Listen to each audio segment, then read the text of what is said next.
I was born in Miami, lived there all my life, and the Orange Bowl was a part of growing up. It was like an erector set. I mean, every time you went in, you thought it was going to fall down, but it sustained the crowds. It was quite an edifice.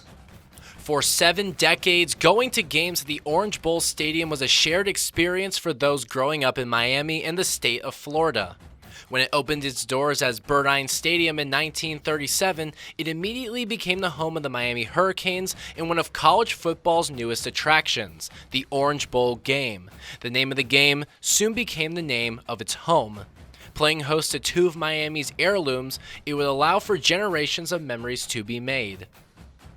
I played in the Miami senior high band, and I remember that one year we took part in the halftime show for the Orange Bowl game in the Orange Bowl. I still have a photograph from the Miami Herald of me standing on the field in the middle of the Miami High band with the scoreboard in the background. Fans even had their way of helping their teams out and intimidating the enemy. The stomping on the metal, when you had 50, 60, 70,000 people stomping on the metal, it was quite something. When everybody started doing it, the term rocking the stadium, this was rocking the stadium. The Orange Bowl also had its fair share of lovable flaws, to say the least. In today's standards, it would have been condemned. The bathrooms were terrible. You would find yourself sharing, urinals with 5 or 6 people. However, this wouldn't stop the Orange Bowl from being sought out. The Miami Dolphins made it their home from 1966 to 1986, and it hosted the Super Bowl 5 times.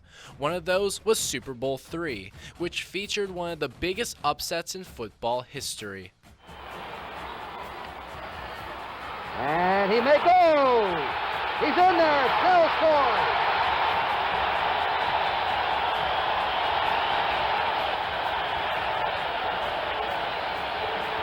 Here's that play again. Name it. It was a very depressing evening because my favorite team went down in flames, and Joe Namath even flaunted the victory by running right in front of me, holding up his index finger, calling number 1. Oh, it was terrible.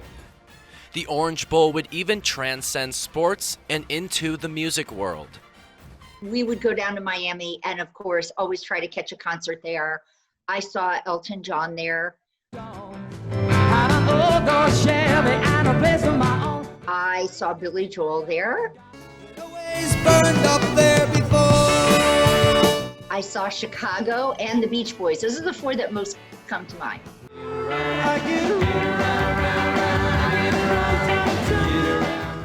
These are the memories that made the Orange Bowl near and dear to the hearts of many.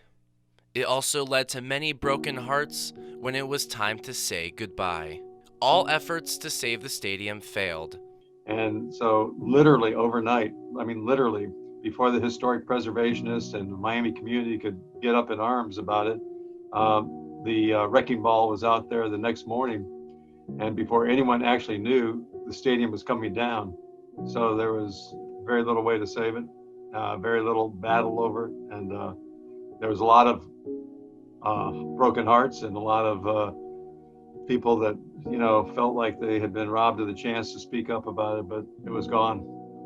Once the stadium was closed down and they opened the new stadium, which was Joe Robbie, that mystique left both teams. Neither one of them had been able to repeat what they did while playing in the Orange Bowl. It was a shock. It was a shock because it was, it's like saying I'm going to tear down the Colosseum if you're an Italian, or I'm going to tear down the Parthenon if you're a Greek. It was almost like a local stomping place. It was almost like this was part of your growing up, and you always hate to see, the optics of your childhood disappearing like that. But when it was rocking, it was rocking.